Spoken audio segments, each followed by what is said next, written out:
So take a look at maybe the top 5 things that you feel like you need to do in order to grow your readership, especially if you're looking to get published.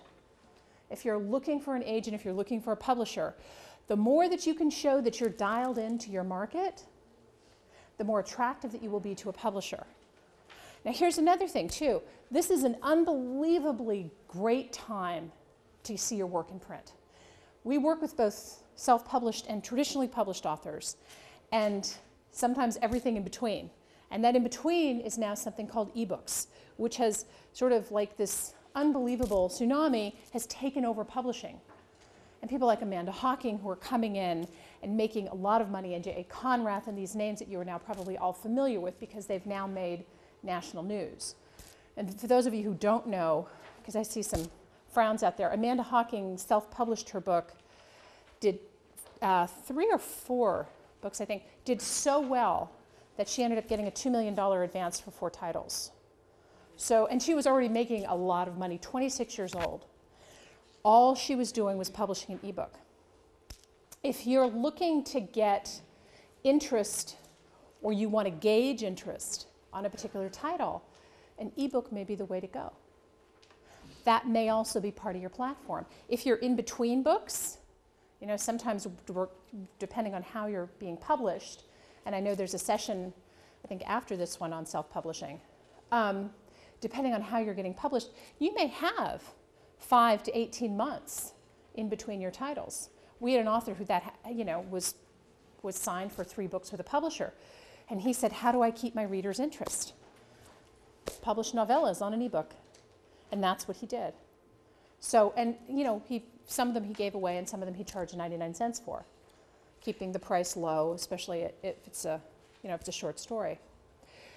But all of these things can help to build your platform. Now, some authors say to me, "How do I really need to have a website? Really? I don't even have a book published." Absolutely. People do not buy a book, they buy a brand. Everybody, anybody in this room can be a brand if you so choose. And you don't have to spend time with a branding specialist and hours noodling with logos or anything like that. What you'd have to do is you have to focus on what is sort of the look of your brand.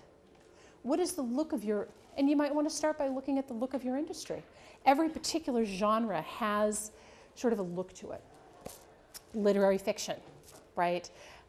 Reference books. You put these 2 on a shelf next to each other and you can absolutely tell which is which because they have a particular look to them. So understanding what your brand is and what you want that to look like, and as we evolve through this presentation, you'll start to see how this all fits in. Now let's see.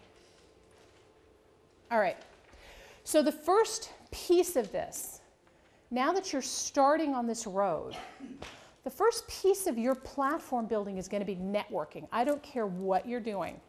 It's going to be networking. And I'm not talking, this is a great opportunity for you all to network at a conference like this. But A, there aren't always conferences that you can attend or nearby or exactly right for your genre. And B, we don't always have the time to do it. So one of the things that I recommend that you do on an ongoing basis is identify the authors in your market, the top 5 to 10 authors in your industry. And here's why. 2 reasons. Networking and success leaves clues. People who are successful, who are in that top 5 to 10, who show up on Google. As I searched romance author, Julia Quinn came up. These are people who are at the top of Google for a reason. They probably have a lot of traffic coming to their site. They're referenced in a lot of places. You want to get to know these authors. And if you haven't been in this community, I will tell you something about the writing and publishing community. We are awesome, first off. One of the most receptive industries that you will ever see. I get people email me all the time, not always looking for business, but just advice. Or I see that you published on such and such. I'm thinking of doing that. I'd really love to get some information on whatever. And that's how you connect with other people. So you want to network with them because that will also help you to identify maybe speaking events that you should be going to, fiction or nonfiction. Publishers who are buying. Some authors are more than willing to tell you, oh, this is it's a great literary agent. If you don't have an agent, you should definitely contact her.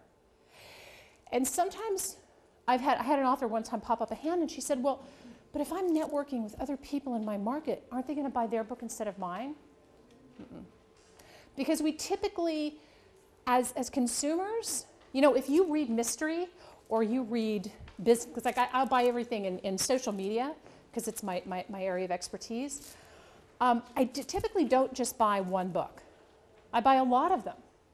If you read romance, you're probably open to reading, or paranormal romance or whatever, you're probably open to reading other titles and new authors, right? So your consumer feels the same way. And if you can try to align yourself with other people who are successful, and I'm not talking about, you know, moving into their den, but if you can align yourself with people who are successful and sort of learn from where they are and how they got there, it can really help to shorten your learning curve. Absolutely. The second thing that you're going to do is you're going to get something called Google Alerts. And I've got a screen that's coming up in just one or two slides that I'll show you. How many of you are familiar with Google Alerts? Okay. Google Alerts is a great free service from Google. And by the way, I do refer a lot to Google in my presentations because 78% of us use Google as our default search engine, and let's face it, Google pretty much runs the world. By this time next year, the way banks are going, we'll probably have the bank of Google. Although I think that may actually be in the works right now. So Google Alerts is a great service. And what you do is you just put Google Alerts in your browser, and it pops up. And you plug in your keywords, whatever keywords those are. So for example, I identify other authors in my market because I want to know what they're doing. Most of them I know. So if I see that they got a big hit in Wall Street Journal or something like that, I'll send them a congratulatory note. But what I also do is I look at where they're appearing online.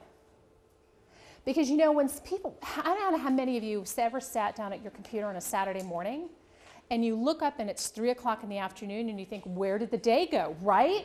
The internet's like this black hole of time. It's, oh my God. By the way, a timer, I'm not kidding you, timer by your desk will save you and give you back your Saturdays. But one of the things that, when you start to identify where these other authors appear, what do you think that does? It cuts your research time like that. Because if they're in your genre, and they're the top 5 to 10 authors, they're appearing on sites that are relevant to what you're looking, how you're looking to promote yourself. So Google Alerts on their name, their book title. I also recommend that you get Google Alerts on your name, get it on your website, and on your blog if you have one. Because sometimes people will refer to your blog, your blog URL without referring to your name or your website address. It's kind of odd. So Google Alerts will help you to identify, and then what you're going to do, let me make sure I hit the right one of these. Let me go back to that in just a second. You're going to start networking with these other blogs online. I don't care what genre you are, and I'm going to talk, I see a couple of frowns in the audience, so I'm going to walk you through what that looks like. I don't care what industry you're in, this is a great resource. We've been doing this for our authors for probably 4 or 5 years, and it's just now starting to catch on. And it's a great way to market yourself to your audience. How many of you have ever commented on a blog? Okay, fantastic. Here's what that does. It does 2 things. You're now networking with that blogger, right? So if you imagine the internet to be one big networking party, like you walk into a room of 1 million people, where do you start? Where would you start, right? You start by going after the people who are interested in what you are selling. Bloggers who blog on your topic, okay? So now you're networking with that blogger. And for those of you who blog, you know that the first time that you got a comment on your blog was very exciting, was it not? Right? Right? I remember, because you know, we blog on book marketing, and let's face it, I mean, I'm so thrilled that this room is filled, but book marketing is not a very sexy topic. I mean, it's kind of like flossing. We all know we need to do it, but we don't, it's not really something that we like. So it took me a while to get blog comments on our site. And I think we were up for probably a year before we got our first comment. And I wanted to drive to that person's house and thank them. Oh God! Because so many times we're doing all this stuff and you feel like you're just it's invisible.